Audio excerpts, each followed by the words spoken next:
Nasyonal natukiban sang General Services Office o kon GSO nga mas madabo pagid kuntani ang mga expired commodities kag plastic bottles nga iga-dispose sang isa ka bottling company sa Haro River.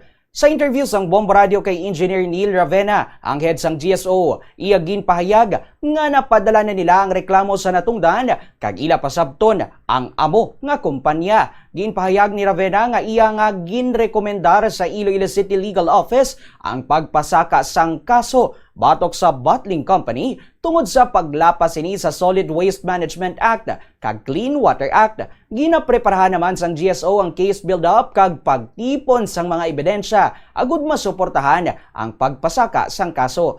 Nagapangabay naman ang opisina sang kooperasyon sa publiko sa pagtipig sang palibot kag sa pag-report sang mga illegal nga aktibidad nga nagaresulta sang malain nga balik sa mga kasubaan sang syudad. Dugang pa ni Ravena, dapat mangin responsable ang kada individual kag kumpanya sa pagdumalas ang ilang mga basura agud malikawan ang paglaptas ang polusyon kag hindi na madugangan ang problema sa Haro River. Nagpaandam man ang GSO nga may napreparar na sila nga nagakaigo nga penalidad para sa mga tawo nga mapamatud-an nga nagalapas sa mga layi.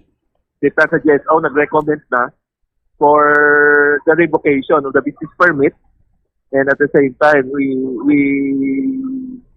the representative from Department of Environment and Natural Resources manifest that there is a violation of Republic Act 9003 and Republic Clean Water Act, ila violation for environmental laws, which is also the ground for revocation of business permit. Si Engineer Neil Ravena.